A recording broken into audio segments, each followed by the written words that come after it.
อำนาจเป็นใหญ่ในโลกสิริโภคานะมาสโยสีเป็นที่อาศัยแห่งโภคทรัพย์กิจฉาวุติอสิปปัสสะความเป็นไปของคนไร้ศิลปะย่อมฝืดเคืองเจริญสุขเจริญสีเจริญมั่งเจริญมีเจริญในคุณงามความดีของครูบาอาจารย์พระสงฆ์องค์ข้าเจ้าพระภิกษุสามเณรแม่ชีขยมศรัทธาอุบาสกอุบาสิกาผู้ใคร่ในธรรมทั้งหลายทุกคนทุกท่านที่กำลังเปิดเครื่องรับฟังอยู่ในขณะนี้รายการนี้ก็คือรายการประทีปธรรมวันพฤหัสบดีซึ่งก็ดำเนินรายการโดยตุลุงวัดแห่งต่ำตำบลป่างิ้วอำเภอเวียงป่าเป้าจังหวัดเชียงรายได้ มาออกอากาศทางสถานีวิทยุดอยหมอกเรดิโอซึ่งคุณโยมดารุณีได้ถวายเวลาให้พร้อมทั้งวิทยุในเครือข่ายคลื่นสีขาวเพื่อเจ้าประชาแถมหลายสถานีหลายอำเภอหลายจังหวัดเท่าที่รับฟังได้ก็มีจังใหม่ลำปังลำปุนแป่นั่งแม่ห้องสอนเชียงรายน้องแล้วไปไกลๆแอมอยู่นะที่รับฟังได้รายการนี้ท่านจะเปิดเครื่องรับฟังได้ในวันพฤหัสบดีที่2ของเดือนวันนี้ก็เป็นวันพฤหัสบดีที่3ของเดือนก็คือวันพฤหัสบดีที่22สิงหาคมพุทธศักราช2567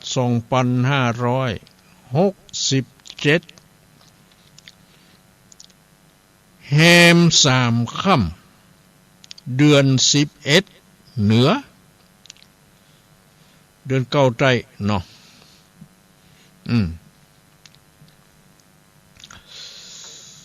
นี่ก็ท่านสามารถเปิดเครื่องรับฟังได้และในสถานีวิทยุเครือข่ายของคลื่นสีขาวเพื่อเจ้าประชาแถมหลายๆสถานีดังที่ว่าแล้วเนาะรับฟังได้ก็จะมีครูบาอาจารย์พระสงฆ์องค์ข้าเจ้าพระนักเผยแผ่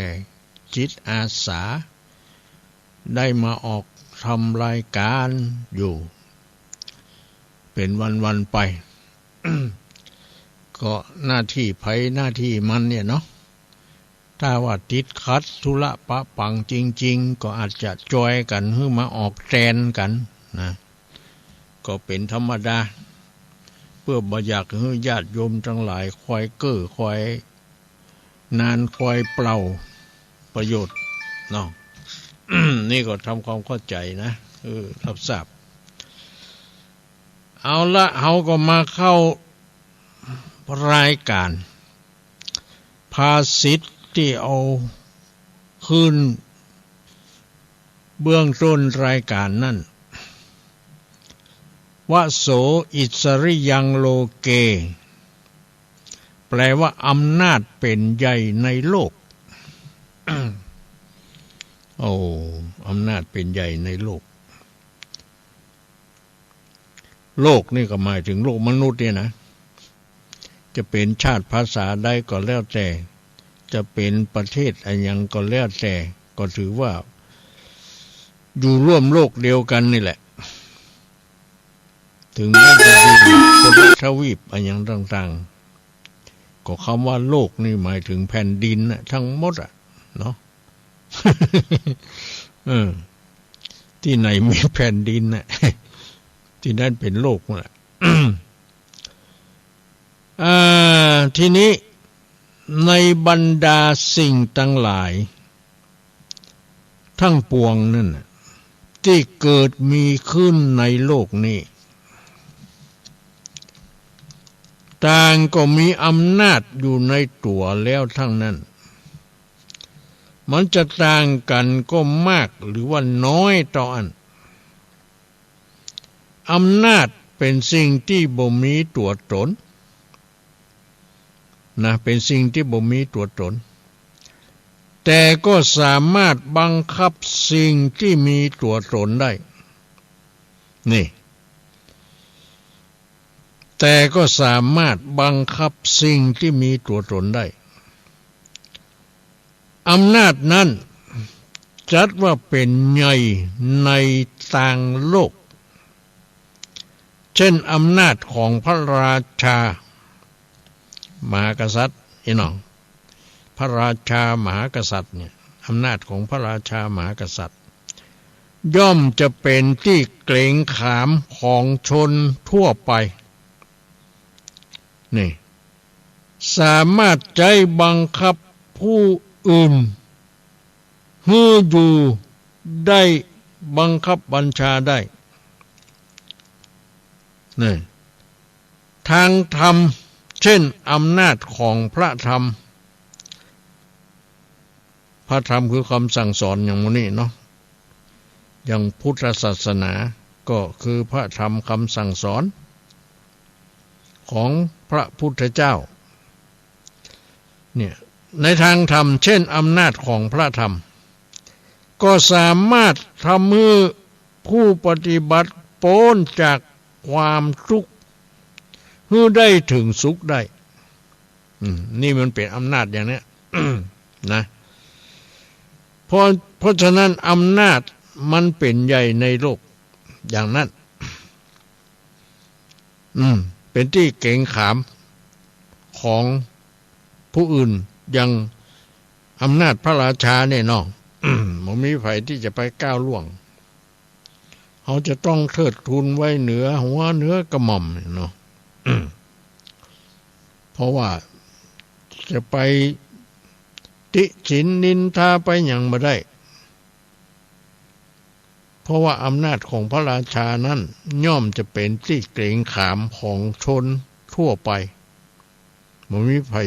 ที่จะไปก้าวล่วงได้นะเพราะว่าอำนาจนี้สามารถที่จะใช้บังคับผู้อื่นให้อยู่ใต้บังคับบัญชาได้อันนี้ในทางโลกนะในทางธรรม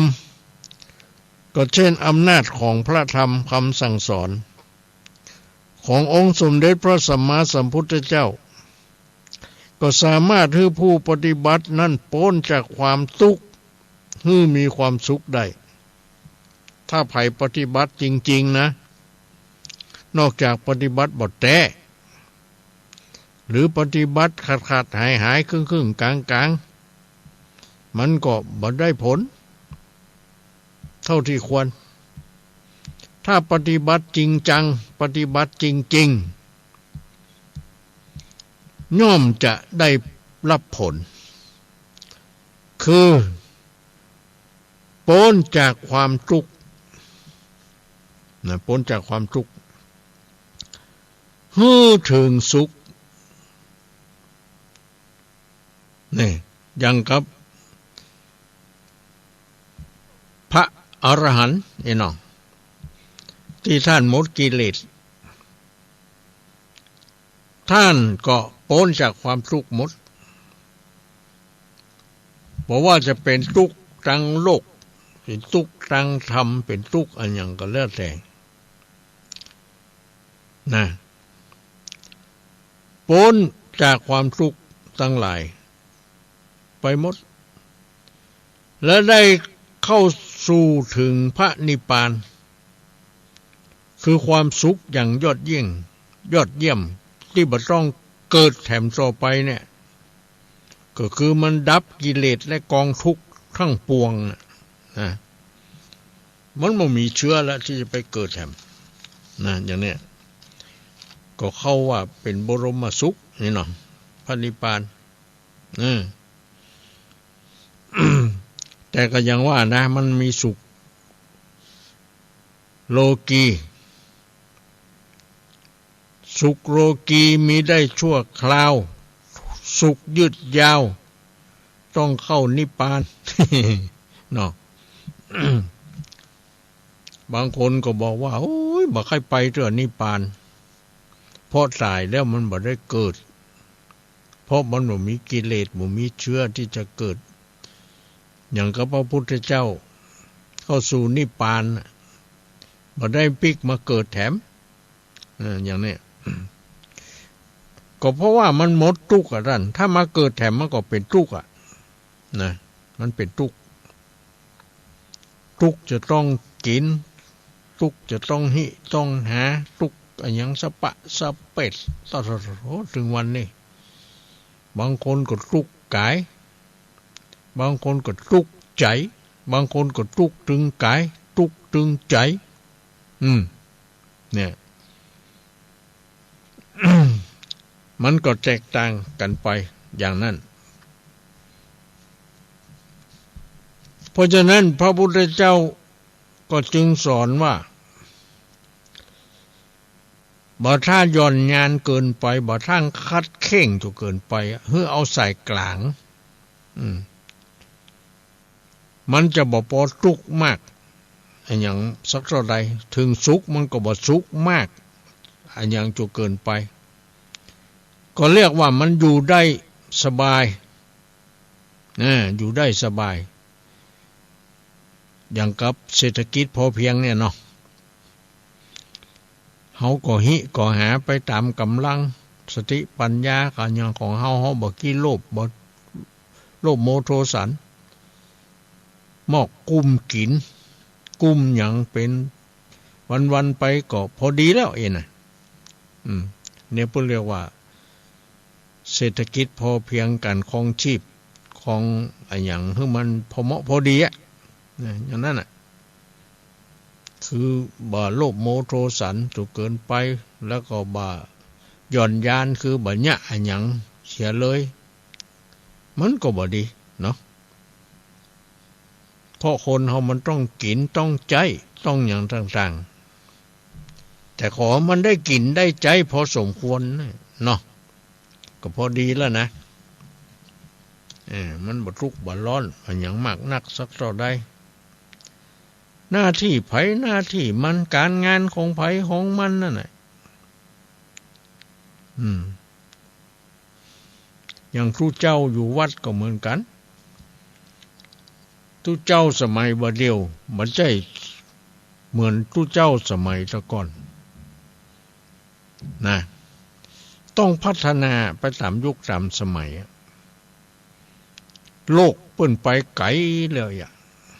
ตัวเองยังอยู่ที่เก่าอยู่อีกก็บ่ทันกินเปิ้นบ่ทันเปิ้นเนาะเพราะฉะนั้นเฮาก็จะต้องปรับปรุงพัฒนาคือมันตันกับโลกกับอย่างต่างๆทุเจ้าสมัยบัดเดี๋ยวนี้บ่ใช่อยู่ดีสบายเนาะกำก็ประชุมกำก็ไปปฏิบัติงานหั่นนั่นนี่อ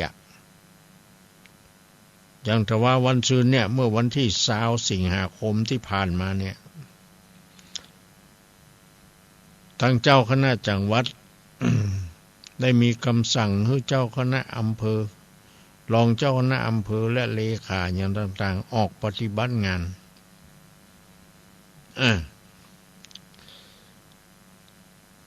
โดยการไปเยี่ยมวัดวาอารามต่างๆแต่ละอำเภอเมื่อวันที่20ที่ผ่านมานี่ก็ไปเยี่ยมที่อำเภอป่าแดดตุลุงก็ไปเปิ้นให้เยี่ยมอยู่7วัด8วัดกะ8วัด แล้วก็เจ้าหน้าอำเภอต่างๆหมู่นั้นก็เหมือนกันก็แบ่งกันไปตามตารางตามอย่างนั้นเนี่ยเพิ่นฮือไปเยี่ยมไปดูวัดดูวาในเขตอำเภอนั่นๆว่าเรียบร้อยดีงามก่อมีปัญหาหยังพ้องวัดสะอาดสะอ้านดีก่อศรัทธาทุกเจ้าแก่บ้านกำนันกรรมการทุกลงทรงกันปอก่อเขาต้องไปหาข้อมูลไปหาอย่างหมดไปสอบไปถามถ้ามีปัญหาอย่างมันมีปัญหาอย่างเขาก็จะได้รายงานให้ทางจังหวัดได้รับทราบเพื่อเพิ่นจะได้ไปแก้ไขอย่างนี้ เสร็จจากหั่นแล้วจะมาเวียงป่าเป้าละที่แรกเวียงป่าเป้าเนี่ยกำหนดเอาวันที่31 สิงหาคมนี่พอดีมันไปจัดการไปแสดงมุทิตาจิตเจ้าคณะภาค6พระเทพเวทีปรริญญาเก้าประโยควัดสังเวชซึ่งเป็นเจ้าคณะภาค6เปิ้นจะทำบุญอายุวัฒนมงคลอย่างนี้นะเพราะนั้นเจ้าหน้าจังหวัดในภาค6เจ้าหน้าอำเภอต้องอำเภอในภาค6จะต้องไปกันหมดเนาะทั้งจังหวัดก็เลยขอเลื่อนจากวันที่31 สิงหาคมมาเป็นวันที่5 กันยายนจะออกมาตรวจเยี่ยมวัดต่างๆในอำเภอเวียงป่าเป้าจำนวน53 วัด53 วัดนี่ก็แจกจ่ายกันไปรับผิดชอบเอาให้มันแล้ววันหนึ่งวันเดียวนี่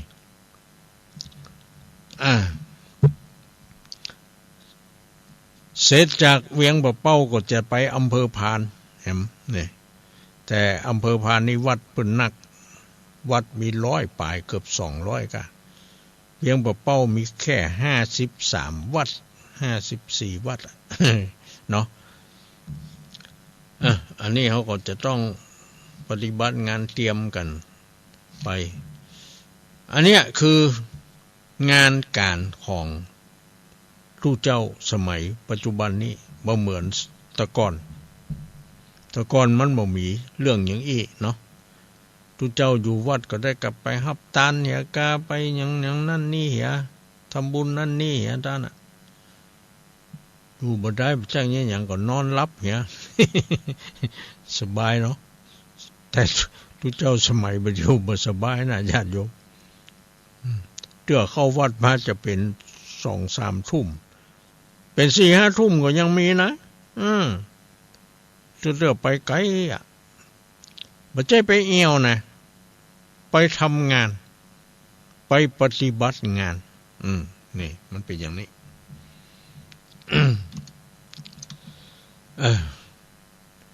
ก็ขอศรัทธาได้เข้าใจตามนี้ทุกเจ้าอยู่ได้เพราะศรัทธาอยู่ได้ก็เพราะทุกเจ้าวัดบ่ขาดพระเนนก็เพราะศรัทธาเอาใจใส่เนาะปึ้งปะอาศัยกันมาเดียวมันก็เขียมเลยนะเขียมคนมาบวชนะรักษาดีๆเนอะญาติโยมใครเป็นศรัทธาวัดใดอย่างใดก็ดีรักษาทุกเจ้าพระเนนให้ดีหน่อย ขมันมันจะละอย่าล้างหางวัดล้าง เขาจะทำบุญสุนทานจะเนี่ยอย่างก็มีทุกเจ้าแล้วกำนั้นจะไปเอาที่ไหนช่วยกันเนอะช่วยกันรักษา เข้าใจกันอันนี้เนี่ยอำนาจมันเป็นใหญ่ในโลกก็มันเป็นใหญ่ก็เป็นไปเขาก็ประพฤติปฏิบัติตามนั้นก็มีปัญหาเนี้ยเนาะ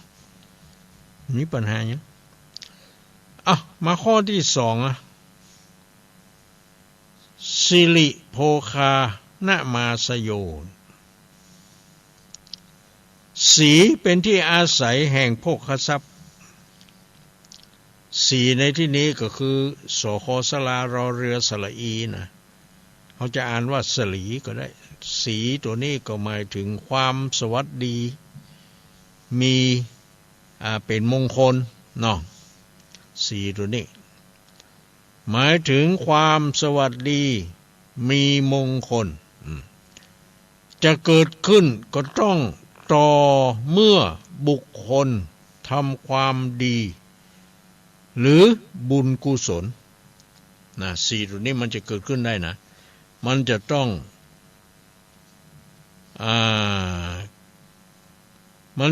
อยู่ที่บุคคลผู้ทำความดีหรือทำบุญทำกุศลสีมันก็จะเกิดขึ้นกับผู้นั้นเนาะเช่นมีความเมตตามีกรุณาเมื่อสีมันเกิดขึ้นแก่ผู้ใดแล้วโภคทรัพย์ก็จะเกิดขึ้นตามมาแก่บุคคลนั้นนะเพิ่นว่าอย่างนี้คือเมื่อเขาประกอบการงานอันหยังที่สุจริตก็คือที่ดีนะที่เป็นความดีที่เป็นบุญเป็นกุศลนั่นแหละเรียกว่าสุจริตย่อมจะประสบความสำเร็จนะถ้าทำอันหยังเป็นสุจริตเนี่ยย่อมจะประสบความสำเร็จอำนวยทรัพย์สมบัติให้เกิดขึ้นดังนั้นบุคคลพึงรีบเร่งทำความดีนะหมู่เฮาทั้งหลายต้องรีบเร่งนะต้องรีบเร่งทำคุณงามความดีแล้วสีมันก็จะเกิดขึ้นกับเฮาเพราะเฮาทำคุณงามความดีสีมันจึงจะเกิดขึ้นกับเฮาเพื่ออำนวยโภคทรัพย์เพื่อเกิดขึ้นตามมาในภายหลังสีเกิดขึ้นกับผู้ใดแล้วผู้นั้นจะมีความเจริญรุ่งเรืองความเป็นอยู่ดีนะเพราะสีมันเป็นมงคลเนาะสิ่งที่เป็นมงคลมันก็เป็นสิ่งที่ดีเป็นสิ่งที่ทำให้เจริญรุ่งเรืองนั่นแหละนะถึงเรียกว่าสีหรือมงคลจะเกิดขึ้นได้ก็ต่อเมื่อผู้นั้นทำความดีนะถ้าบ่ได้ทำความดีมงคลมันก็จะบ่เกิดนี่เพราะฉะนั้นเราต้องรีบเร่งทำคุณงามความดีแล้วสีมันก็จะเกิดขึ้นกับเฮาแล้วเฮาก็จะสบายนะ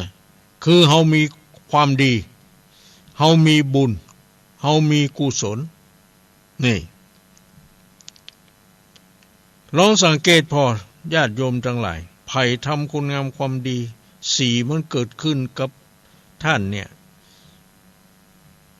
มันก็อยู่เย็นเป็นสุขหิมากะข้องอยู่ดีสบายบ่เจ็บไข้ได้ป่วยบ่มีเรื่องราวอันหยังเกิดขึ้นให้เดือดร้อนห้อนใจกับตัวเฮากับครอบครัวกับลูกกับหลานของเฮานี่อันเนี้ยคือมันเป็นสีนะสีจะเกิดขึ้นได้เฮาจะต้องทำคุณงามความดีมันถึงจะเกิดขึ้นโภคทรัพย์สมบัติมันก็จะเกิดขึ้นตามมาในภายหลังนี่เฮาก็ต้องสร้างสีเสียก่อนนะอันนี้ก็เข้าใจตามนี้ไผที่อยู่ดีสบายมาแล้วเนี่ยหรือในปัจจุบันนี้แสดงว่าท่าน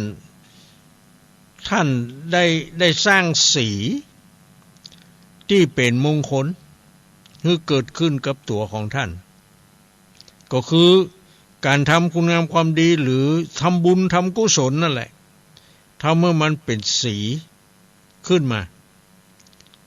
สีหรือสลีเนี่ยเนาะเช่นอย่างเฮามีความเมตตาอินดูฮักใคร่คนอื่นถึงแม้ว่าคนอื่นคนนั้นบ่เป็นลูกบ่เป็นหลานของเฮาก็ถือว่ามันเป็นเปื้อนมนุษย์เกิดแก่เจ็บตายเดียวกันเฮาบ่รังเกียจเดียดฉันเนี่ยเนาะ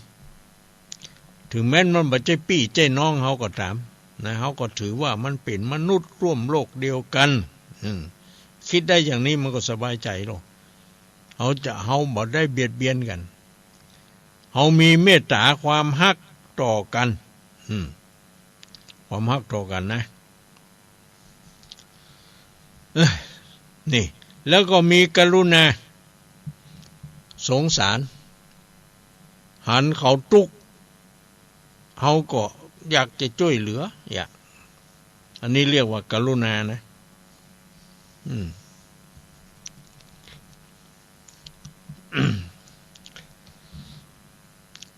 เนี่ยเมื่อสีมันเกิดขึ้นแก่ผู้ใดแล้วเนี่ยโภคทรัพย์มันก็จะเกิดขึ้นตามมาแก่บุคคลนั้นแต่เขาต้องสร้างสีก่อนการสร้างสีนั่นก็คือทำความดีหรือทำบุญทำกุศลนั่นแหละนะอันนี้เข้าใจเนาะเราบ่ต้องอธิบายว่าอย่างมากนัก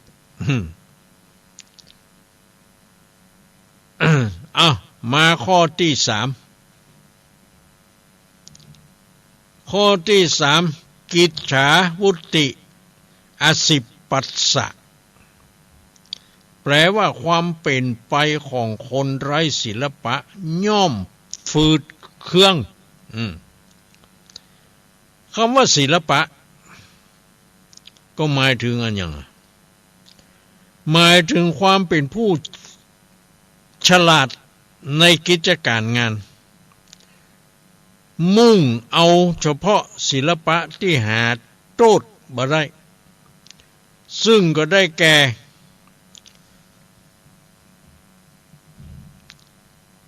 เป็นช่างทองช่างกลช่างดนตรี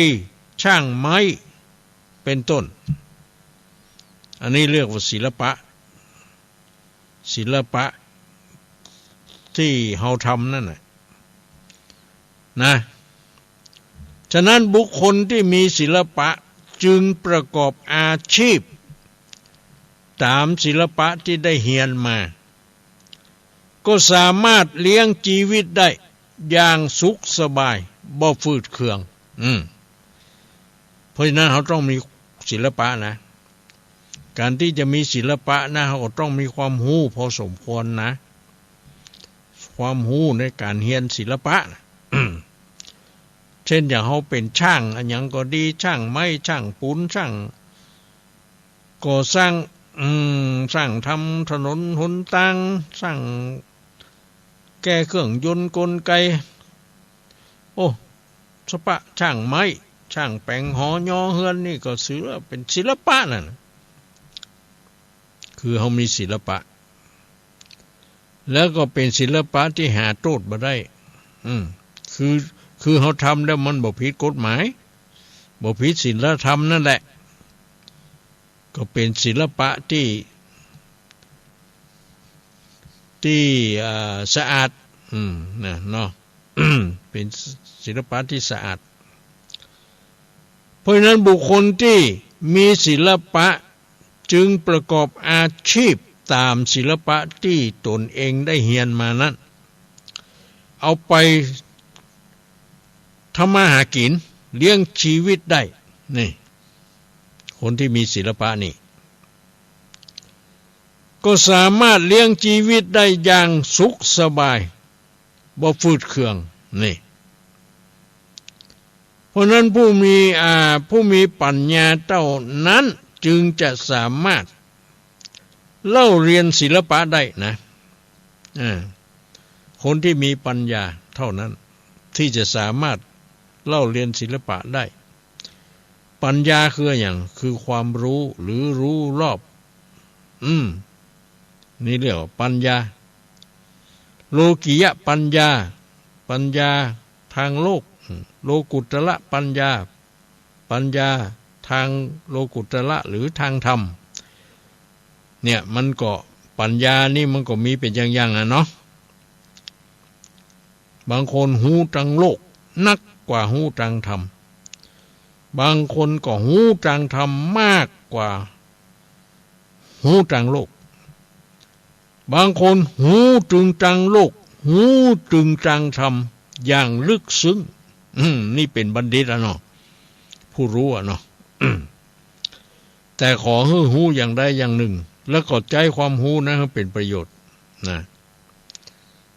ที่จะทำความสุขที่จะทำความเจริญให้แก่ตัวเองนะ บ่ใจความหูนั้นไปทำผิดกฎหมายผิดศีลธรรมผิดขนบธรรมเนียมประเพณีอันนี้บ่ได้บ่ใจนะ หรือใจความหูไปในทางที่ผิดเนี่ยไปในทางความโลภความโกรธความหลงอันอย่างต่างๆเหล่านี้ อันนี้บ่ได้เราต้องใจศิลปะไปในทางที่ดีที่เราได้เล่าเรียนมาก็คือสามารถนำเอาศิลปะเนี่ยไปเลี้ยงชีวิตได้อย่างสุขสบายนี่มันบ่ฝึกเครื่องของหูเหี่ยยัง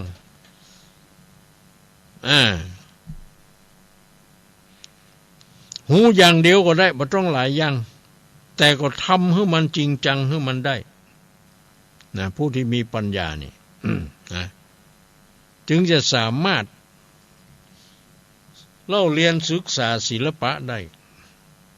ถ้าบ่มีปัญญาก็นี่ก็อันนี้ก็บ่สามารถจะเรียนรู้ได้ลึกซึ้งเนาะมันจะมีแต่ผู้มีปัญญาเท่านั้นนะที่จะรู้ศิลปะและสามารถเอาศิลปะนั้นไปเลี้ยงชีวิตได้โดยบ่ลำบากฝืดเคืองเนาะอันนี้ก็ขอทุกคนมีศิลปะกันแล้วกันศิลปะทางใดทางหนึ่งก็ได้บ่จำเป็นทุกอย่างขอให้หูจริงอย่างเนี้ย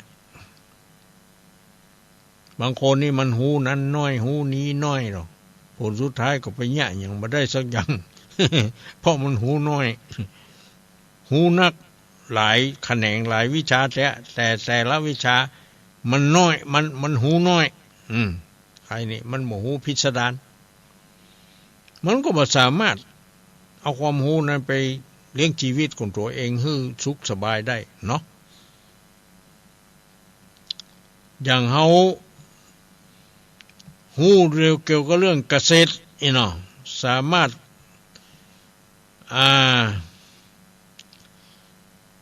เพาะกล้าพืชอันอย่างต่างๆได้โดยใจวิชาสมัยใหม่ในการขยายพันธุ์พืชอันอย่างต่างๆเนี่ยจะเป็นการตัดการสอนการกอบการทาบกิ่งอันอย่างต่างๆเหล่านี้นะ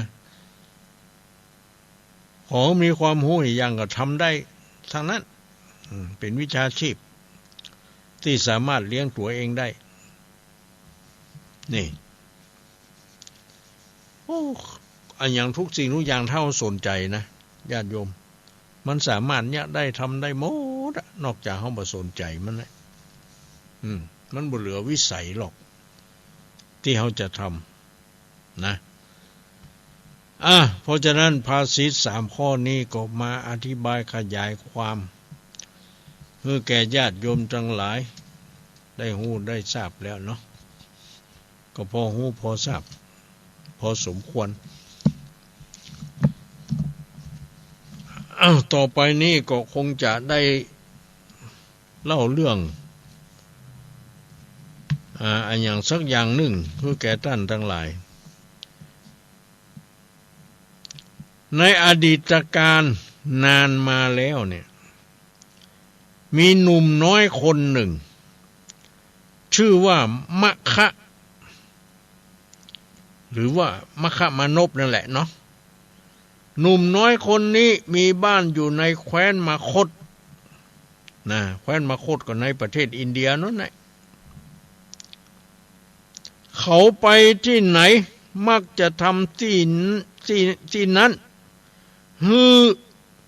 สะอาดสะอ้านนี่น่ารื่นรมอยู่เสมอเนี่ยคนมันชอบทำดีเนี่ยมันเป็นอย่างนี้ไปอยู่ที่ไหนมันก็ทำดีทำให้เป็นประโยชน์อันนี้ก็เหมือนกันมะคะมานพนี่เป็นหนุ่มน้อยคนที่มีบ้านอยู่ในแคว้นมคธเนี่ยเขาไปที่ไหนก็ดีมักจะทำที่หั่นฮือสะอาดสะอ้านน่ารื่นรมอยู่เสมอเนี่ยเมื่อเขาทำเสร็จ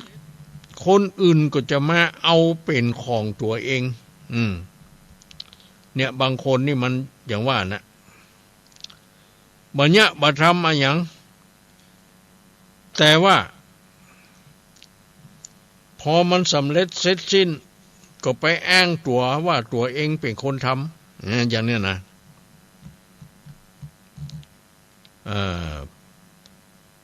มันก็เหมือนกับที่เล่าให้ฟังหมูกับหมานะกันเนาะที่เปิ้นให้ไปทำนาอ่ะ หมูไปถึงทำนาเอาปากไปบุญเอาอย่างไปนี่กุนดินกุนอย่างนี้กันสปะสะเป็ดปากจะพอบึน ทำเสร็จแล้วร้อยหมาก็ไปชอกไปย่ำวิ่งไปวิ่งมาล่นอยู่ตำหมู่นั่นน่ะผลสุดท้ายหมามันก็ว่ามันเป็นคนทำเนี่ยบ่เชื่อไปพอเราไม่กล้าห้อยตีนของข้าเนี่ยแหละคือคนมันจะได้คนประเภทนี้มันก็มีอยู่เนาะลักกินแหงคนอื่นเนี่ยตัวบ่ทำดีแต่พอคนอื่นทำดีก็ไปอ้างว่าเป็นของตัวเองที่ทำเนี่ยอย่างเนี้ย มันก็บ่ดีนะเนาะแต่ว่ามะคะมานพนี้บ่โกรธบ่เกลียดบ่อย่างสักอย่างเลยเขาเป็นคนทำแต่คนอื่นไปอ้างว่าเขาเป็นคนทำนี่ว่าอย่างนั้น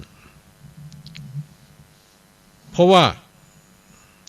เมื่อมะคะมานพไปทำอย่างเสร็จเรียบร้อยแล้วเนี่ยคนอื่นก็จะมาเอาเป็นของตัวเองไปเนี่ยเรียกว่าซุบมือเปิบเนาะก็เรียกว่าซุบมือเปิบหนุ่มน้อยคนนี้แทนที่จะโกรธ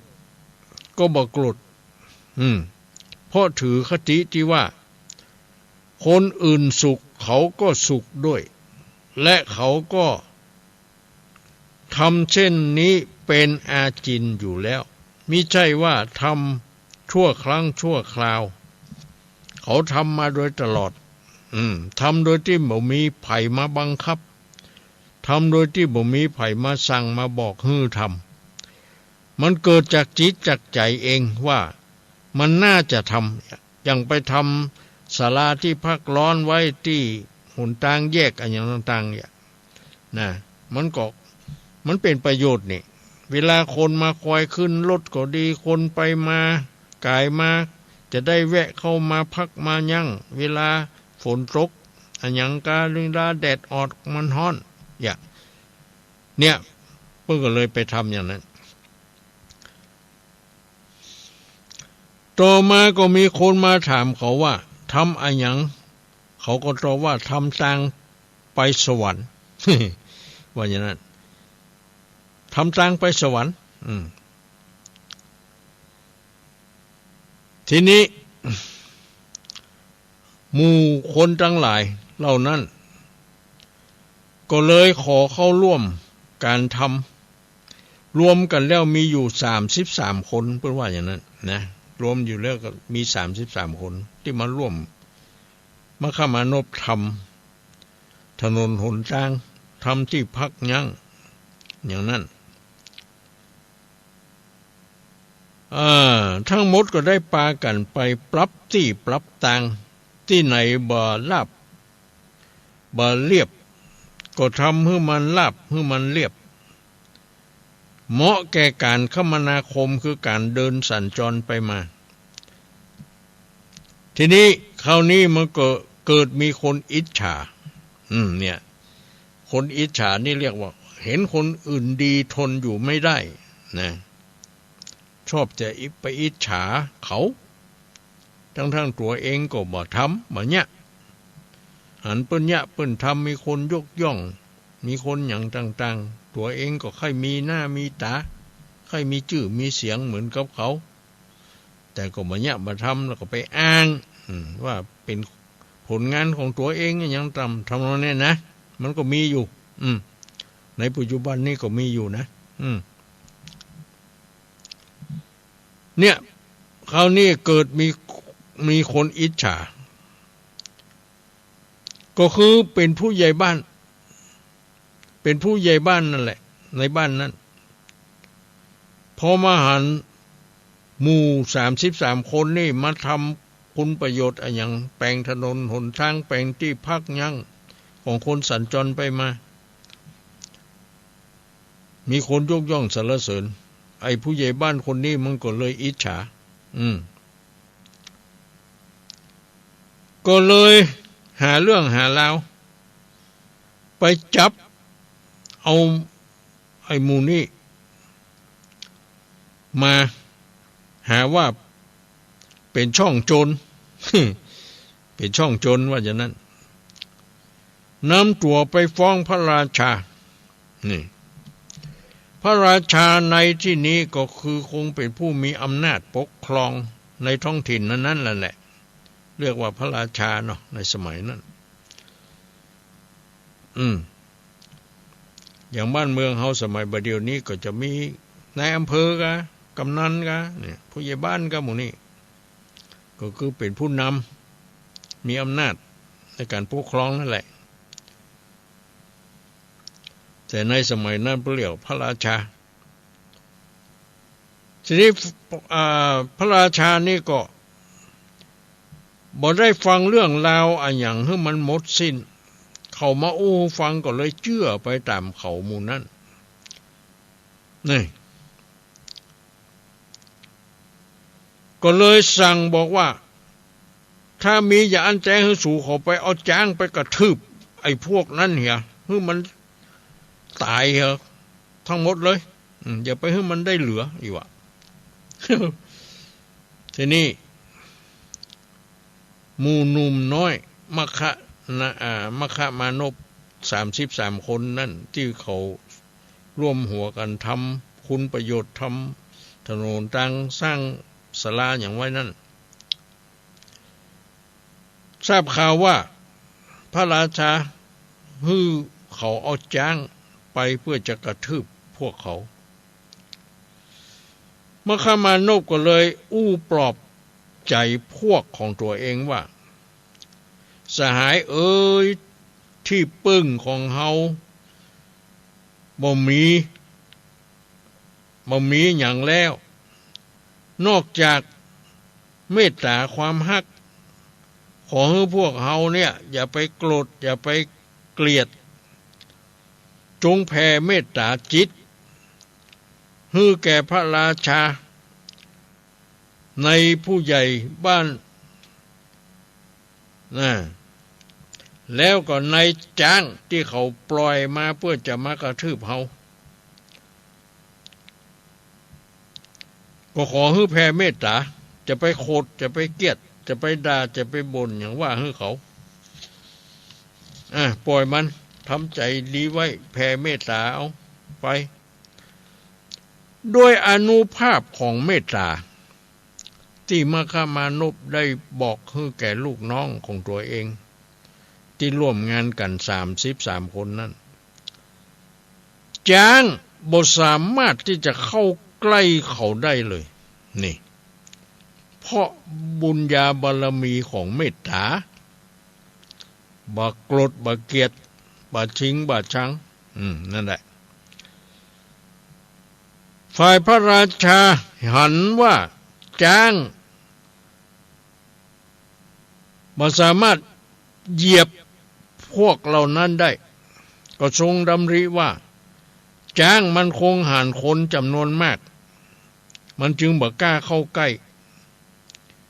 มันคงจะกลัวคนอย่างกันพระราชาจึงสั่งให้เขาเอาเสือตอนนี้เอาเสือมา ทีแรกเอาจ้างตอนนี้ให้เขาเอาเสือออกมาจากกรงจากมาเพื่อจะให้มากัดมาครบคน33คนนั่นแล้วก็เพื่อจะให้จ้างนั่นหันว่าเสือมันครบคนจ้างก็อาจจะมีจิตใจที่จะไปเข้าไปกระทืบมันนะทีนี้ในครั้งนั้นจ้างก็บ่สามารถที่จะเข้าใกล้คนทั้งหลายเหล่านั้นได้พระราชาก็หันว่าต้องมีอันอย่างสักอย่างหนึ่งแล้วที่จ้างเสือบ่สามารถทำอันอย่างคนเหล่านี้ได้เขาจึงเรียกหมู่ทั้งหมด33คนนั่นน่ะมาถามกันทำไมจ้างบ่สามารถแย่หยังสู่เขาได้เสือก็บ่สามารถคบหัวสู่เขา เขาก็บอกคือตามนั้นว่าการทำอะไรอย่างต่างๆให้ทำด้วยจิตใจบริสุทธิ์มีความเสียสละบ่คิดที่จะไปทำแข่งบุญญาบารมีไผหันว่ามันมีประโยชน์ก็เลยรวมหัวกันทำก็แค่นั้นแหละบ่หวังลาภสักการะบ่หวังความยกย่องอะไรอย่างสักอย่างพระราชาหูเรื่องราวทั้งหมดโดยละเอียดจากใจ33คนเหล่านั้นแล้วพระองค์ก็จึงประทานจ้างหมู่นั้นให้แก่เขานอกจากนั้นยังให้ผู้ใหญ่บ้านคนที่ใส่ความพวกเขารวมทั้งลูกเมียนั่นไปเป็นข้าทาสบริวารของชาย33คนนี่ด้วย ผู้ใหญ่บ้านโดนแล้วนั่นเพราะไปอิจฉาริษยาแล้วก็ไปฟ้องพระราชาเนาะเป็นอย่างนั้นเนี่ยพูดเรียกว่ากรรมทันกรรมทันตาเห็นนี่เนาะกรรมตามทันตาเห็นไม่ต้องรอชาติหน้า นะบางอย่างมันไต่ขอบบุรีว่าอย่างนั้นคันเหตุร้ายผ่านพ้นไปพวกเขาก็พูดกันว่าเป็นเพราะผลบุญที่เราได้ร่วมกันทำถนนหนทางและสร้างที่พักยังต่อไปหมู่เฮาทั้งหลายต้องทำบุญให้นักขึ้นไปแถมว่าอย่างนั้นเนี่ยเรื่องนี้ก็คงจะเอาไว้เต้าอี้ก่อนเนาะเขาเดี๋ยวเขาจะได้เทศทำอยู่อันนี้เขาก่อยมาว่ากันนั่นในวันพัดนะ เนาะ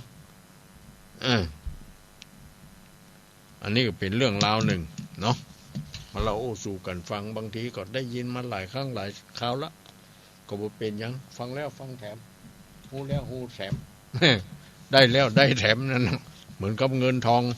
อันอย่างต่างๆเขายังให้ได้บ่อยๆเนาะให้ได้หลายๆเตื้ออ่ะ พระธรรมคำสอนนี่ก็ต้องใครได้เหมือนกับเขาใครได้เงินใครได้ทองนะกะเนาะได้บ่อยๆมันก็ดีอย่านี่เรื่องมันเป็นอย่างนั้นแต่ว่าก่อนที่เราจะไปฟังเทศน์ฟังธรรมนี่ เขาก็ลองมาฟังนิทานเหตุสักเรื่องก่อน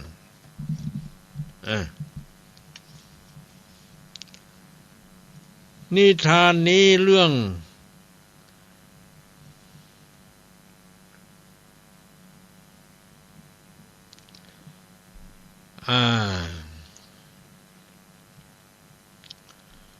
เรื่องข้างคาวนกและสัตว์ป่า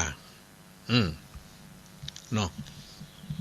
นานมาแล้วเมื่อครั้งที่ข้างคาวยังออกหากินเวลากลางวันสมัยก่อนนี่ข้างคาวออกหากินเวลากลางวันหรอกไม่ใช่กลางคืนอย่างเดี๋ยวนี้นะทีนี้เรื่องมันมีกะที่มันออกหากินเมื่อคืน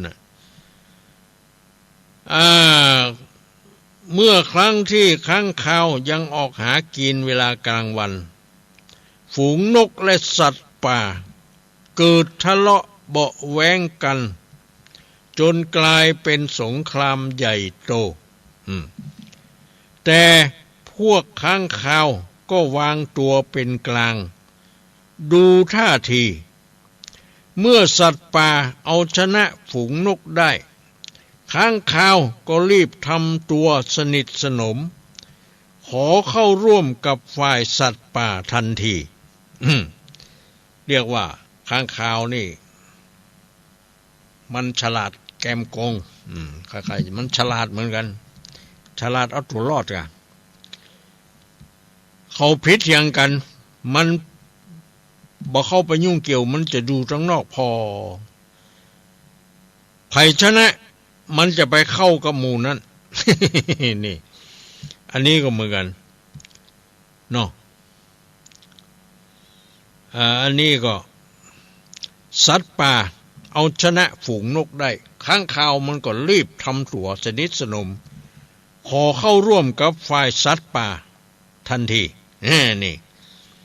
ทีนี้ต่อมาฝูงนกได้รวมกำลังกันลุมจิกตีสัตว์ป่า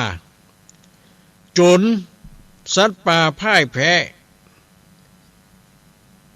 แตกกระเจิงกันไปคนละทิศละทางนี่ข้างคาวมันหันดังนั้นมันจึงรีบหันมาเข้าร่วมกับฝ่ายฝูงนกแทนเนี่ยทีแรกมันอยู่กับสัตว์ป่าพอนกไล่จิกสัตว์ป่าพ่ายแพ้หนีกระเจิดกระเจิงไปข้างคาวก็หันว่าเขาจะอยู่ด้วยสัตว์ป่าไม่ได้แล้วเขาต้องไปอยู่กับฝูงนก ว่าอย่างนั้น มันฉลาดเหมือนกันเนาะแต่บรรดานกทั้งหลายนั้นมันหันข้างคาวย้ายฝ่ายไปย้ายฝ่ายมาบึ้งก็ไปอยู่กับสัตว์ป่าบึ้งก็มาอยู่กับฝูงนกอย่างนั้นอย่างนี้เนาะมันเป็นที่บ่แน่นอนเนี่ยไงบ่มีความจริงใจว่าอย่างนั้นหมู่นกทั้งหลายก็ปากันจิกตีขับไล่กันจนข้างคาวนั้นต้องลบหนีเข้าไปซ่อนตัวอยู่ในถ้ำบุหลกเรื่องมันข้างคาวอยู่มาได้เมื่อวันจะมาโซว่าหากินมาได้เดี๋ยวนกพวกนั้นมันหันมันจะไล่ตีไล่จิกมันก็เลยปากันหนีเข้าไปอยู่ในถ้ำนี่แล้วก็บ่ออกมาหากินเมื่อวันแหมละเพราะกลัวนกพวกนั้นหันพอนกพวกนั้นหันแล้วมันจะไล่จิกไล่ตีเองมันก็เลยออกมาหากินกลางคืนว่าอย่างนั้น เนี่ยนะแล้วก็เขาบ่ฮื้อมันจับต้นไม้เนาะเพราะมันขี้ค้านมันบ่ปลูกต้นไม้ มันก็เลยไปนอนในถ้ำเอาตีนจำเพดานถ้ำเอาหัวย่อนลงเนี่ยนะข้างคาวพอรอมันจึงบ่ได้นอนเกาะกิ่งไม้ต้นไม้อย่างหรอกนี่จะเท็จจริงแค่ไหนยังได้หมู่ปุ่นเล่ากันมาย่านเนาะก็ถ้าจะเป็นแท้เป็นจริงนะแต่เนี่ยนิทานเรื่องนี้ก็สอนให้รู้ว่าผู้บ่มีความจริงใจ จังมักถูกลงโทษและถูกทอดทิ้งในที่สุด เพราะฉะนั้นเขาเป็นคนต้องมีความจริงใจนะไปอยู่กับไผเป็นพวกไผอย่างใดก็ให้อยู่อย่างนั้นจะไปย้ายบ่อยจะไปเหมือนสสอย่างที่ย้ายพักไปย้ายพักมา เหมือนแน่นอนเนี่ยเนาะแล้วก็ประชาชนคนทั้งหลายก็บ่ค่อยเชื่อถือหรอกอย่างเนี้ยเนาะอันนี้ก็เป็นอุทาหรณ์สอนใจนะเขาจะต้องจริงจังจริงใจอยู่ฝ่ายใดอยู่ที่ไหนก็ให้อยู่จะทุกข์จะยากจะยังใดก็ต้องอยู่ด้วยกันไปอย่างนั้นนี่เนาะบ่ควรจะหนีเอาตัวรอดนะนิทานเรื่องนี้ก็ว่ากันเพียงแค่นี้ต่อไปเขาก็มาเทศธรรมละตอนนี้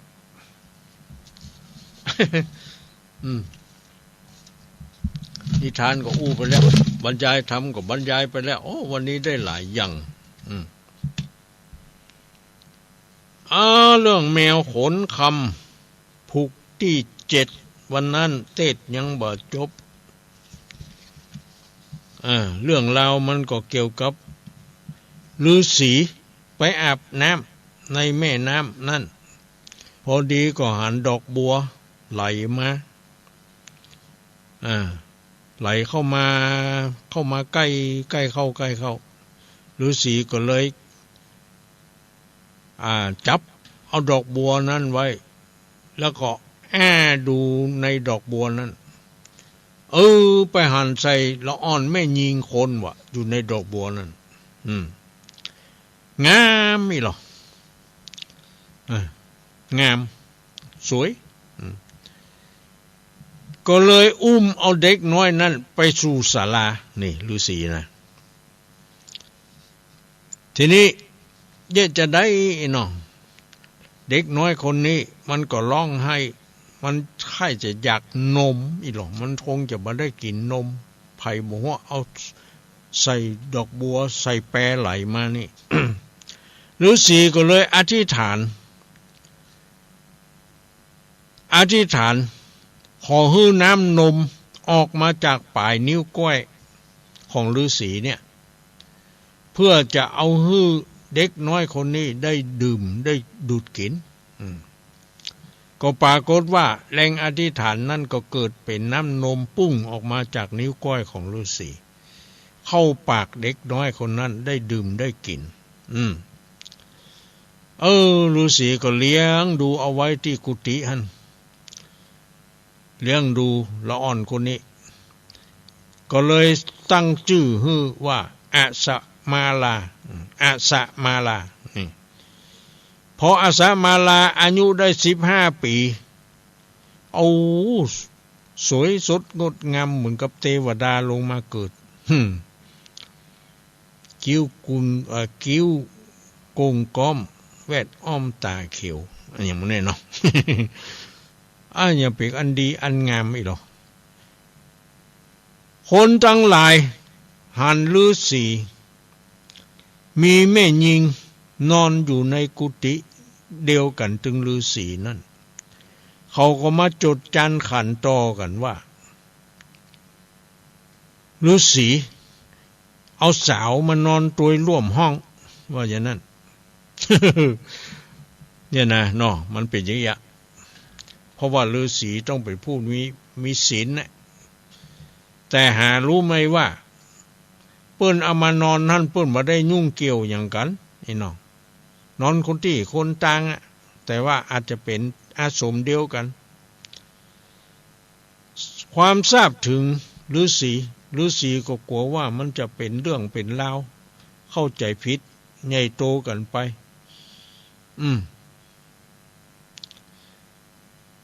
ก็เลย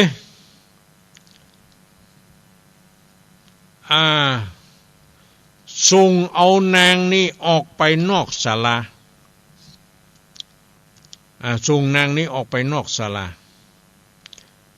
แล้วก็สวดมนต์อธิษฐานขอ ปราสาท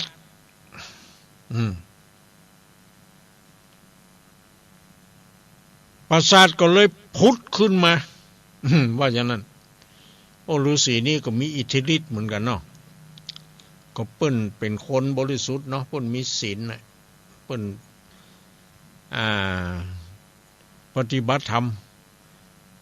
ก็เป็นปราสาทพุทธเกิดขึ้นมาก็เลยฮื้อนางเนี่ยไปอยู่ในปราสาทนั้นนางก็ปฏิบัติปัดโปฤาษีเป็นอย่างดีนะเดินออกลงจากปราสาทก็ไปปฏิบัติปัดโปที่อาสมของฤาษีด้วยการปูสัตว์อัสนาตั้งน้ำใจน้ำฉันน้ำอุ่นน้ำห้อนอันยังสปะนั่นน่ะปฏิบัติปัดโปอย่างนี้ ฤาษีเป็นอย่างดีเลยเพราะว่าสำนึกในบุญคุณนะเนี่ยคนเฮานี่ถ้าสำนึกบุญคุณกันนี่ก็ดีกันเนาะบางคนมันบ่สำนึกบางทีมันสำนึกแต่มันก็บ่เนี่ยบ่ทำนี่ไงมันเป็นกรรมเนาะก็ปฏิบัติปัดโปอยู่กับฤาษีหั่นเนาะก็บ่มีเรื่องมีราวอย่างละเจ้าบ้านจะมาว่าอย่างนั้นอย่างนี้ก็บ่ได้ละเพราะฤาษีก็บ่ใจเอานางนอนในอาสมในอย่างละนะเพื่อไปอยู่กับทิ้งแล้วนะทีนี้ก็จะอู้ถึงเจ้าจุมปูราชกับแมวคำแมวขนคำเตียนไปอยู่กับสองตายายเนาะคงจำได้เนาะไปอยู่กับสองตายายนั่นก็วันหนึ่งก็ออกมาเที่ยวมาเอวมาหันใส่ปราสาทของนางเนี่ยอันยังมาดูดีดูงามอยู่ในป่าโอ้ไผ่มาแปลงมาสร้างปราสาทงามแตะงามว่า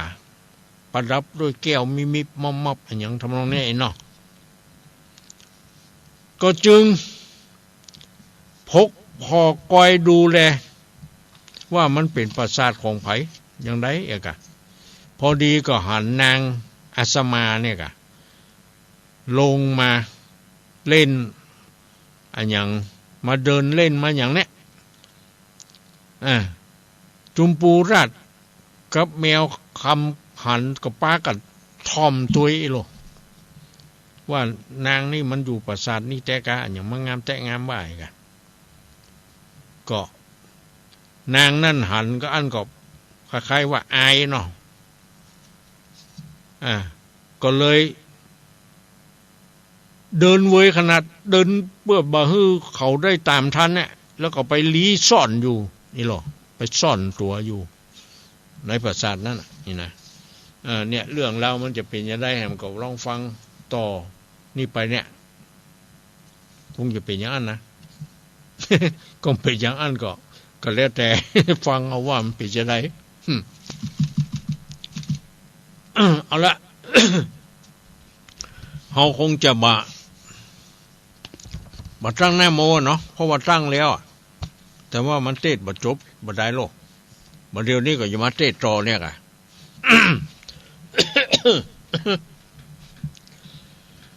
ตาตูมหาสัตตูอันว่ามหาสัตเจ้าแม่นจักท่านเล่าจะถามนางนงรำนอนน้อยบ่ตอบถอยจะใคร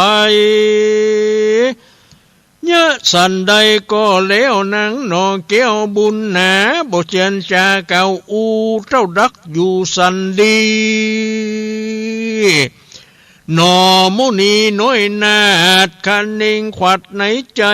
พิจารณาไปสันทีหือเสียงตีสังกาว่าลอยนางนี้นะยอดซอยมีกู้ห้อยกับตัวหรือว่ามีผัวแอมข้างกูมาอ้างจะถามบ่หอนนางงามสัก กากบาปจักราตวยตานจักได้ภายพันยังที่อยู่เวจีบ่เป็นดีสักหยาดได้ไม่มัดเครื่องกาเราปรารถนาคำเจ้าขอเป็นพระพุทธเจ้าตนเดียวยามเราเตียวโลกกว้างผงก่อสร้างสมปานบาปกรรมหานเว้นห่างรีบก่อสร้างตั้งดีหนอมุนีน้อยนาดคณิงขวัดไปมาสันได้จานั้นเล่าหนังนอนเนายิงรามกวนจะถามหือแน่หือเสียงแก่สงสัยจริงอื่นกำไปทำถ้วยว่าดูลานางน้อยเลยหน้าใจอันว่าไม่ตนนี่ตั้งอยู่ที่ดงดำงามน่านำโบเศร้ามีเทวดาเจ้าหักษาอยู่แล้วกาว่าอันสนางเชื่องจันสายใจอันอยู่ภายในซ่อนลีได้ยินคำกล่าวจี้จะถามนางนงรำนอน้อยเกิดข้าคอยไปมาว่าไม่ดงนานั้นเราย่อมมีเทวดาเจ้าเห็นกันจริงใครปันตอบถอยโดยคำอ่อนอ้อยจาหวานว่าดูราเจ้ากุมารเฮยน้อยนาดมาโอกาสจะถามเป็นกำงามไข่หูข้าขออูตามมีว่าไม่ดีตนนี้แต่ก่อนกี่หมื่นมามีเทวดาเป็นเจ้ามาอยู่เฝ้ารักษาแล้วแลนาตั้งสุดว่าในกาลนั้นใส่พระที่ไว้จะลงทำได้ยินคำบอกเล่าอนางโนเนาจะใครก็ใส่ใจที่ถอยว่านางยอดซอยบุญนามีสามีกากินกู้ลีซ่อนอยู่จอมกันในลงการภาษาเจ้าน้อยนาดบุญภายหยินละอายไหลแลโบจังเก่าแก้กำได้รีบเร็วปีกาปอกอ่อยนาออกภายผ่านเก็บหัวมันลูกไม้รีบเตียวไตขึ้นสู่อย่างที่อยู่แห่งตนก็มีหันเล่นนาตะโตปะรังแต่นั้นไปนานังโนลาอสมาลาสีเนี่ยลายแลใจพัดแผ่เววุนฮักนอทัศพลนะมากเต่า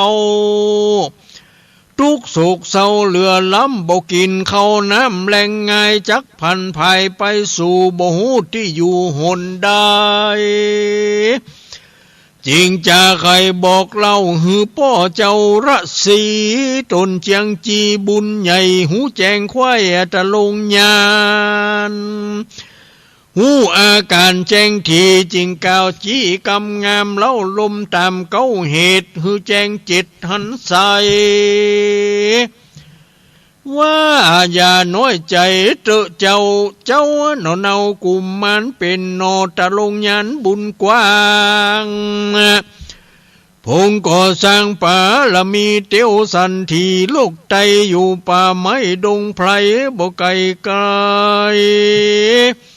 นักโสดาเจ็ดเจนยุดเป็นหมายแม่นกำเว้นลายมากกวางร่วมก็สร้างกันมาบ่ไกลกากลาดก้อยบ่วิดขาดเสียกันกำไข่ปันแต่ไทยว่าของกวนใดมามือ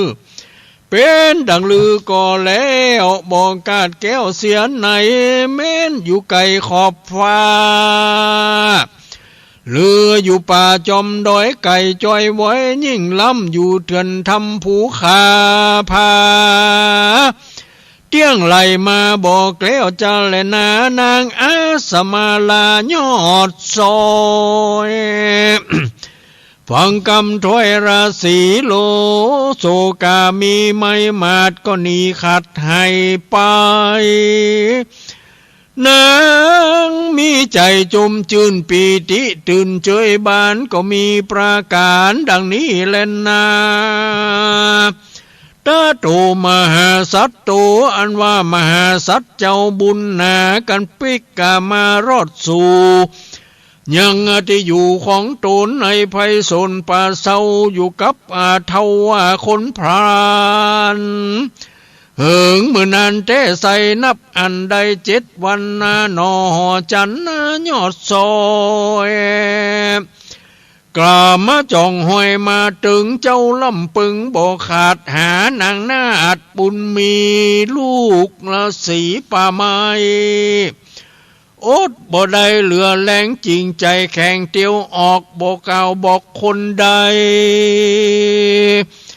ก้วยเตียวไปแต่เจ้าบุญป่าเศร้าดงตาลรอดตาวันแดดกล้าก็จบกว่าดอยหลวงไม่ปันปวงใหญ่หยาดหันภาษาพังกาหันศาลาแก้วกูเป็นที่อยู่ของฤาษีหันโบกขลนีกว้างใหญ่จริงก้วยไตเตียวไปในยินเสียงใสอิงอ้อยเป็นข้าวจ้อยดังมาหนอพุทธาเล็งพอหันนางน้อยหนออัสมาลาก็นำหนาขวาดหูว่านางกินกู้ผู้นี้อันซ่อนลี้อยู่ภายในภาษาใสวันก่อนนางน้อยอ่อนโสภาดังเทวดาบนฟ้าหลงแหล่งล่ามาจูโขงจุมปูลุ่มไตเจ้าหนอไทยเล็งหันมีใจมันจมจื่นปีติตื่นไปนายจริงเตียวไปจิ้มไกลแล้วจริงได้จ่าถามเป็นกำงามอ่อนอ้อยว่าดูรานางนาดน้อยเฮ้ยกินกูนางเล่นอยู่กับไผ่มีคนใดเป็นเพื่อนอยู่กลางเถื่อนดงรีหรือว่ากู้มีร่วมซ้อนเมื่อวันก่อนเล็งหันสั่งภายพันเล่นลีเขาซ่อนที่พังกาพี่ใครจะทำถอยหนังอ่อนน้อยลีอยู่บกเอาอูไขปานหรือว่านางหันตัวข้าเป็นกำพระตกพรานเลยบอกขานตอบเล่าว่าดูลานางนอเนาบุญนาเจ้าพิธาตนพ่อแม่น้อยนอสายใจมีอยู่ที่ไหนไข้หูจุงกล่าวอูปันใจเดเตอที่นั้นอัสมาลาหนอเนาเล็งพ่อเจ้าจุมปูเย้มพอดูสันทีเป็นใจที่เล็งหันเมื่อหลายวันมาก่อนอันตนลี้ซ่อนพังกามีปิญญาเกิดตองไหนแห่งห้องหอละไทยจิงจากำไปบอกเล่าว่าดูราเจ้าน้อยนอนเนาใจรามมาจะถามใครหูจะอาคาขออูไขจาว่าข้านี่นะเป็นโอปปาติกากำเนิด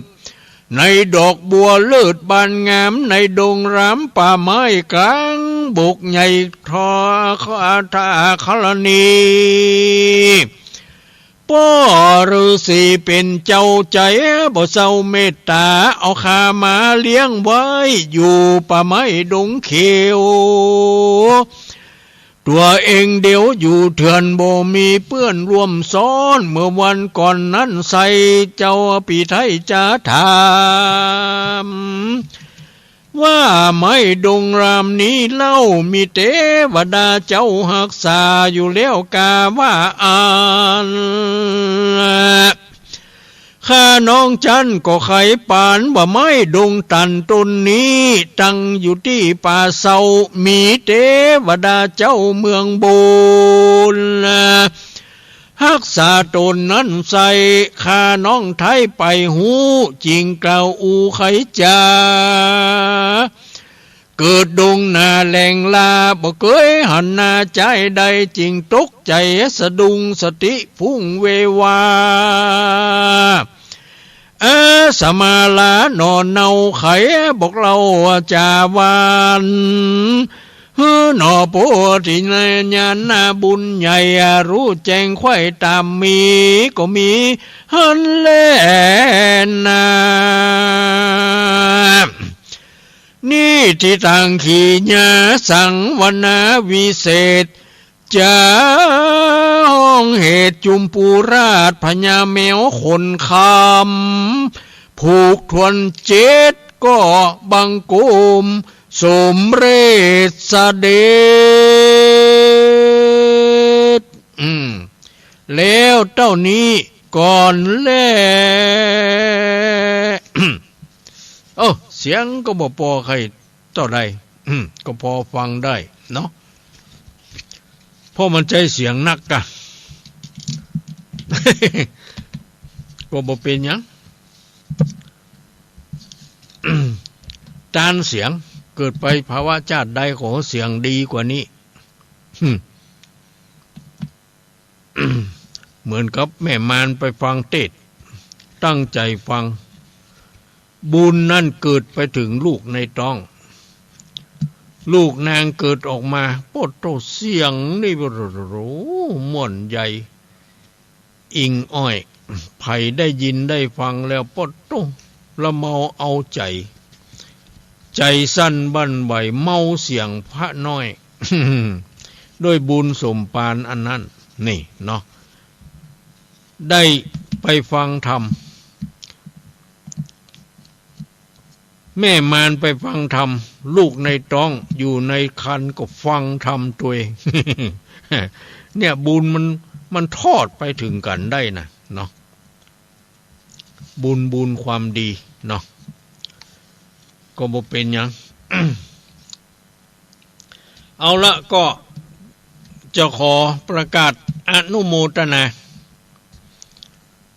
ขอบใจขอบคุณญาติโยมทั้งหลายที่ได้บริจาคมาเป็นก้าไฟฟ้า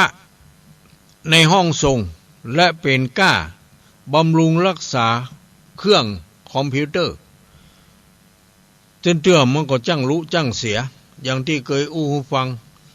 เมื่อครั้งที่แล้วก็เอาไปซ่อมเสียงอยู่ 2,000 ไปเนาะก็เงินหมู่เนี้ยที่ญาติโยมสนับสนุนส่งเสริมมาจะขออนุญาตประกาศอนุโมทนาคือเทบุตรเทวดาได้ยินได้ฟังสนำจำจื่อไว้ในหลาบเงินหลาบคำเนาะ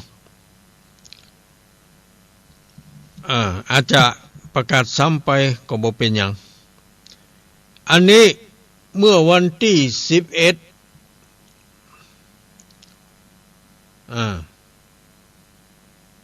เดือน8ก็คือเดือนเนี้ยกะเนาะเดือนสิงหาเนี่ย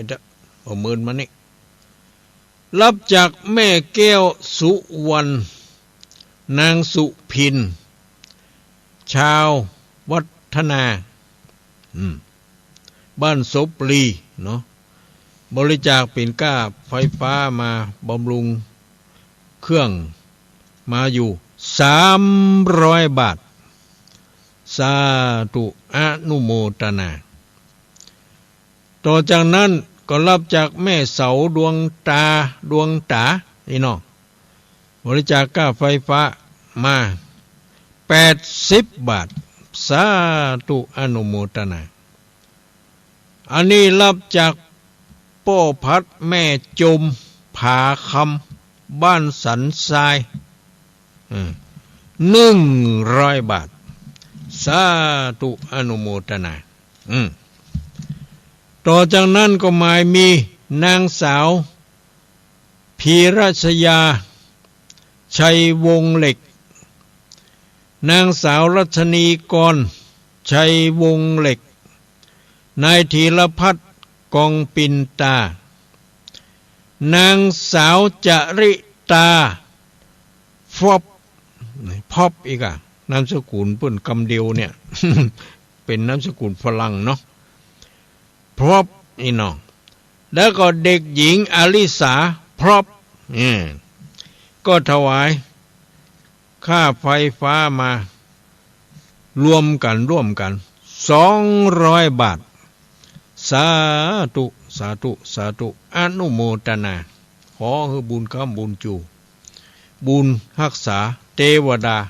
คุ้มครองให้อยู่ดีมีสุขอายุมั่นควรยืนเนาะประจากทุกโศกโรคภัยไข้เจ็บนานาประการมีความสุขความสำราญเบิกบานใจมีโชคลาภวาสนาบารมีคุณงามความดีอยู่กับตัวตลอดไปและขอประกาศอนุโมทนาพ่อหมออินทรคุณแม่จงดีเชื้อกันทาที่ได้ส่งลูกส้มของหวานก็มีมะม่วงมีมะโนเนอีกน้อง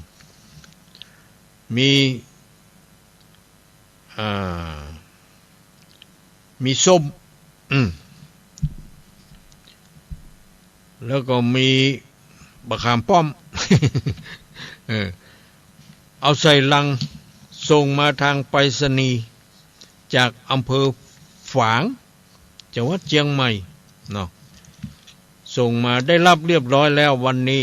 ตอนบ่ายกี่โมงน่ะบ่าย2 โมง 3 โมงอย่างเนี้ยก็ขอสาธุอนุโมทนาเนอะกับพ่อหมออินทรคุณแม่จงดีเชื้อกันทาโอ้ฝากมา 2-3 เตื้อละก็บ่อยากจะรบกวนอย่างมากนักนะตอนนี้เพิ่นก็เกิดจากศรัทธาของเพิ่นเนาะเพิ่นก็ถ้าอยากคือเติงหาตุลุงกะหยังกะอันนี้เขาก็บ่ได้ขนาบครับเขบอกกันหยังเพิ่นส่งมาเองก็เป็นหยังเอาเต็มใจเพิ่นว่าก็น้อมรับอนุโมทนาสาธุขอบุญกรรมบุญจูก็แล้วกันเนาะญาติโยมเอาละอันอย่างทุกสิ่งทุกอย่างก็ว่ากันไปจนหมดจนเสี่ยงแล้วกันแล้วก็วันที่อันอย่างนี้วันที่31ต่อวันที่1นี่ตุลุงก็จะได้เดินทางไปมุทิตาจิตเจ้าคณะภาค6ที่วัดสังเวชเพิ่นทำบุญอายุวัฒนมงคลนี่กันเนาะเจ้าคณะจังหวัดรองจังหวัดเจ้าคณะอำเภอทุกอำเภอก็จะได้ไปร่วมแสดงมุทิตาจิตนะเดินทาง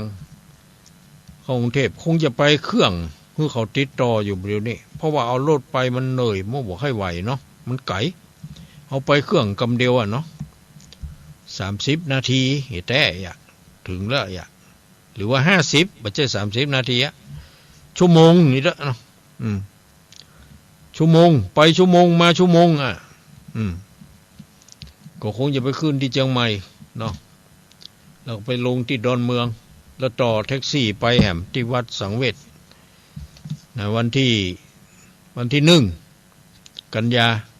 เมื่อกี้วันหน้าเนี่ยเนาะเอาละทุกสิ่งทุกอย่างก็ว่ากันไปแล้วหมดตอนนี้ไปก็จะได้เปิดโอกาสให้ญาติโยมได้โทรแจ้งผลการรับฟังเข้ามาว่าอยู่ที่ไหนแห่งหนตำบลใด รับฟังเป็นจะใดพ่องในคืนวันนี้มีกรรมติตรายหมายจากพ่องกอส่วนมากก็มาชมบ่มีไผติบ่ถ้ากลัวบาปติมาเลยตุลุงจะได้แก้ไขปรับปรุง ติเพื่อกอยอเพื่อทำลายเห็นเนาะเอาเชิญเลยญาติโยมใครจะเป็นสายแรกเข้ามาได้เลยตอนนี้เปิดโอกาสแล้วมาแล้วมากองว่าก็มาแล้วบอกสายที่หนึ่งมาแล้วว่ายังไงฮะนมัสการตุลุงเจริญพรญาติโยมโทรจากไหนจากอำเภอเงาเจ้าอำเภอเงาจังหวัดลำปางเจ้าแม่ยายก้อมใจคำแม่ก้อมไงเจ้าแม่หยังแม่ก้อมใจคำไม่ถูกกอมไม่โทรแม่ก้อมใจคำนามสกุลเหมือนกับยมของตุลุงแม่ก้อมใจคำเนี่ยทำวันนี้ได้ใจความก็ว่าได้ก่อนฝนตกก็จะน้ำน้องก็จะตกเดี๋ยวนี้มันหยุดไปละแต่ว่าตกวันเมื่อวันนี้โดยตะคืนนี้บนดอยบนนอมาอยู่บนดอยแล้วอยู่ลุ่มเนี่ยกะอยู่ลุ่มกะอยู่วัดทางต่ำเนี่ยเจ้าเคยมาก่อนตั้งเพะเคยไปเจ้าบอกเคยฮะเคยกว่าเคยไปข้างหนึ่งเจ้าไปไหนตอนลุงบอกป้ากันหน้าไปไหนไปที่ไหนมาไหนบ้านห้างต่ำมาห้างต่ำนี่เจ้ามาเมื่อใดน่ะไปปีแล้วล่ะไปอันกะละว่าไปไงก็กะละว่าไปค่ะครูอำเภอเงานี่เจ้า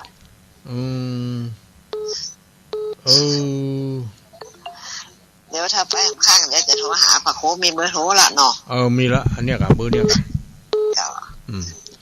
อนุโมทนาสาธุเนอแม่ก้อมใจคำสาธุ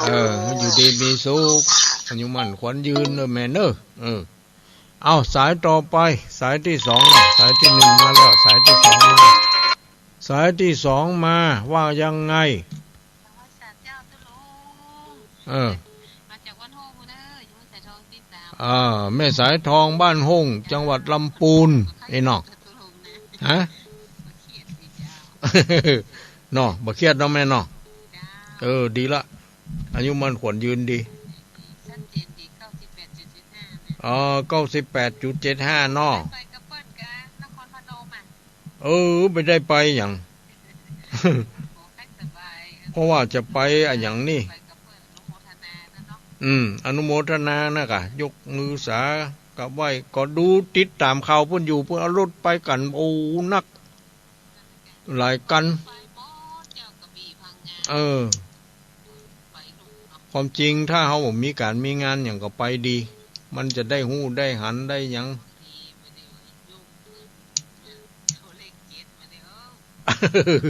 นั่นน่ะถ้าแก่ไปวันหน้านี่ไปไหนบ่ได้แล้วเสียดายโอกาสเนาะเมื่อไปได้บ่ไปอยากบ่เป็นหยังญาติโยมส่งแรงใจไปเอาอนุโมทนาสาธุสายต่อไปเนาะสายต่อไปเข้ามาได้สายที่3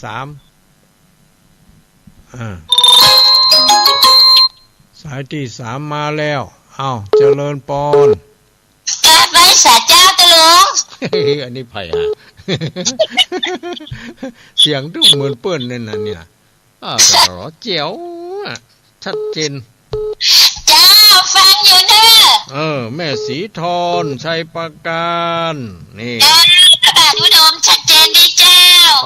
พระบาทอุดมเนาะใกล้หั่นเนาะดีละอายุวันโนสุขังพลังผลโตก่อน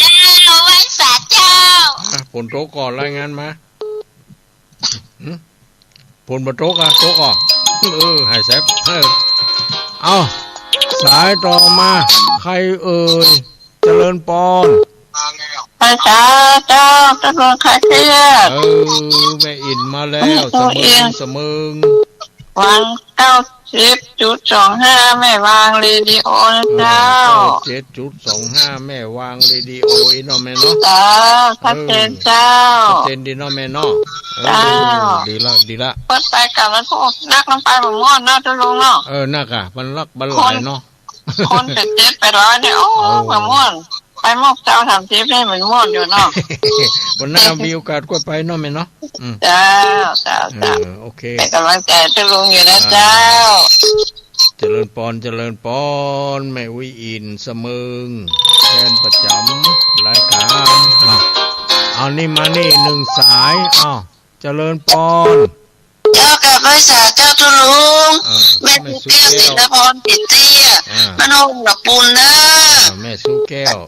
เจ้าติดตามตุลุงอยู่เด้อทุกวันพฤหัสนะเจ้าอนุโมทนาชัดเจนดีเด้อขึ้น98.75มาร้อยจองซักแม่ตุลุงขอบคุณขอบใจอนุโมทนากับเจ้าคุณฟังกันนักกันหลายเด้อเจ้าตุลุงเจ้าฟังกันนักกันหลายเนาะแม่เนาะแม่เป็นตัวแทนใส่ทางบ้านแม่สุแก้วเขานี่นะนะครับลูกหลังคาเด้อแต่ดีละเนาะแม่เนาะขับไปวัดไปแวะเพิ่นอู้ก่อนตุลุงวัดนั่งตามไหมเนาะประเทศทำกับเมืองกับฟังกับเข้าใจดีเด้อเนาะดีละได้บุญได้กุศลเนาะจับไปสาธุตุลุงสาธุเจ้า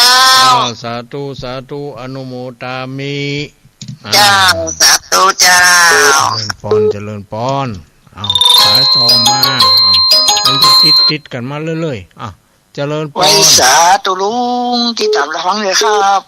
ที่ตามอยู่รอบพ่อยังอยู่นะพ่อนันปลาเสดวันนาแดงนั้นมาจากวันนั้นนะครับเนื้อที่ตามตุลุงอยู่ตลอดนะครับ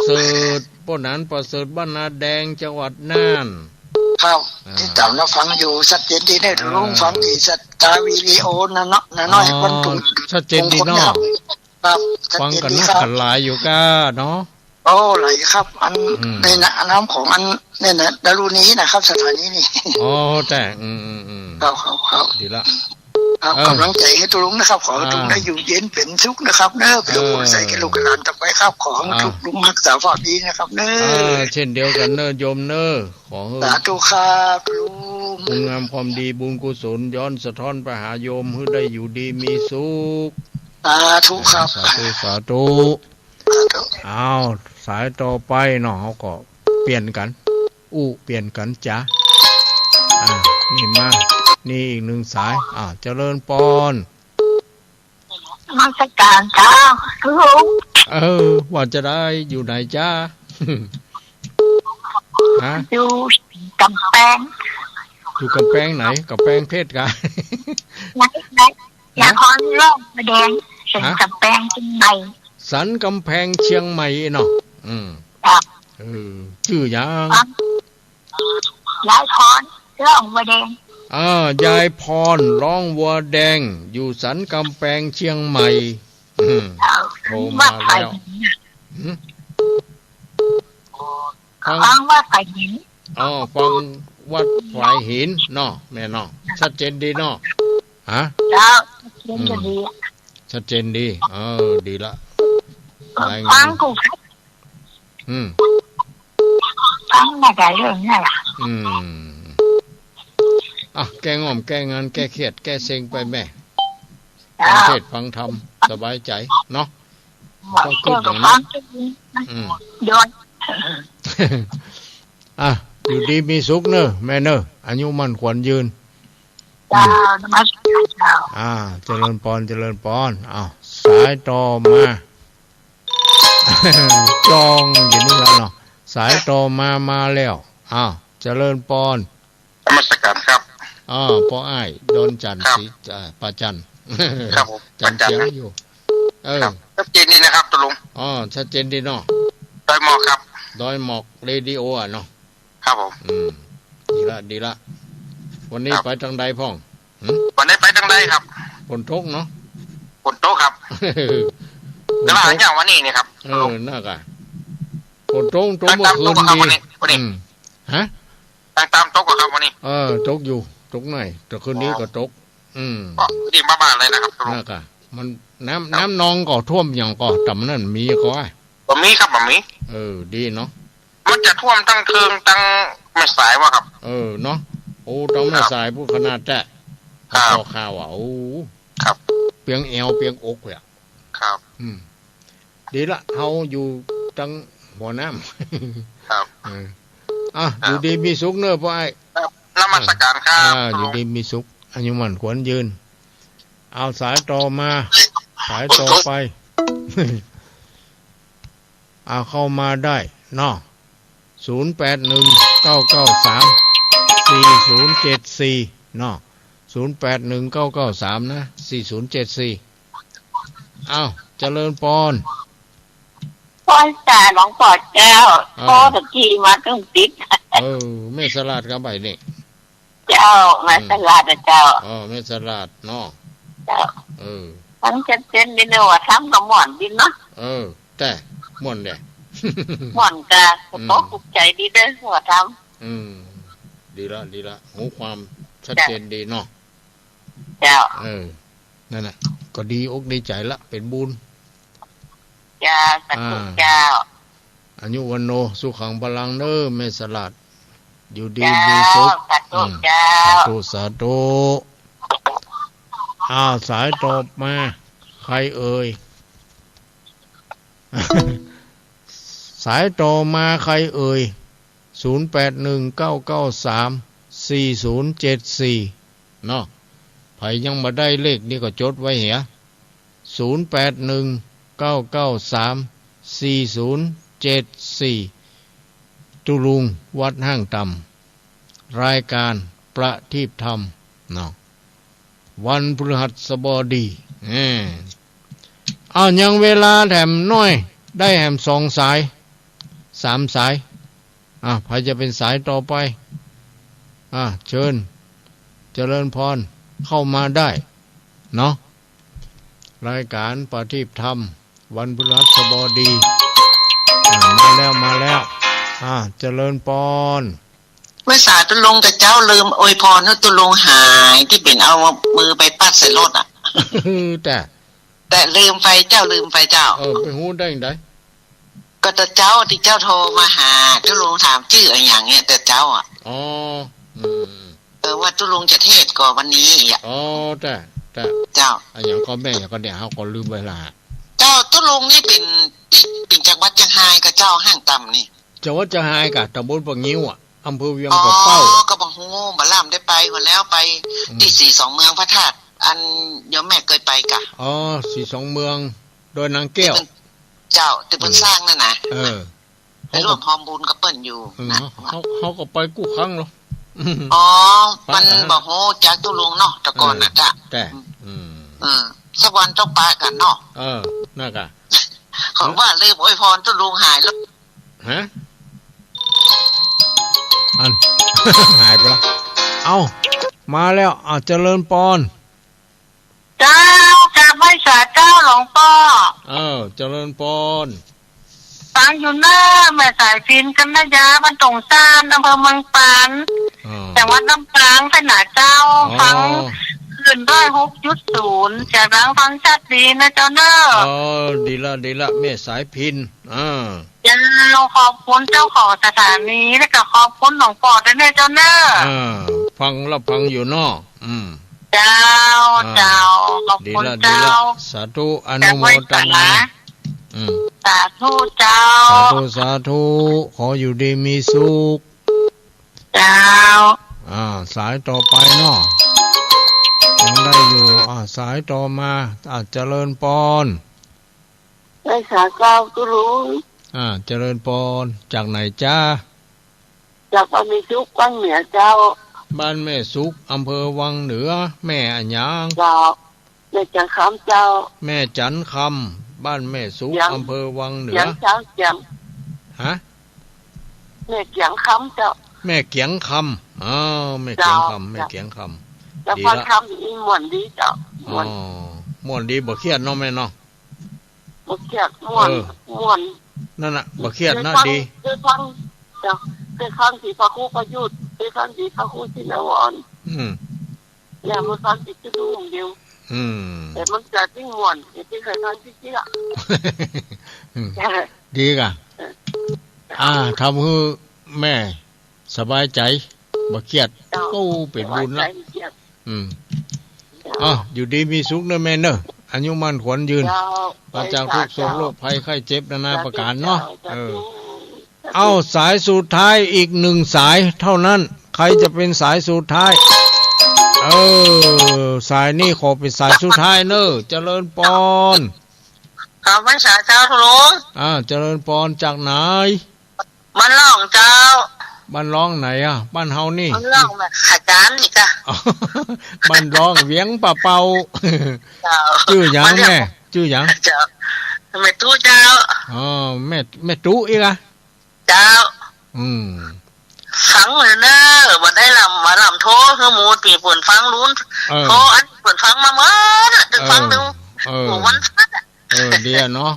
อยู่บ้านไก่วัดก่ออยู่บ้านไก่วัดก่อไก่วัดอันอยู่ลุงวัดเนี่ยเจ้าอยู่ลุงวัดน้ำท่วมก่อแถวนั้น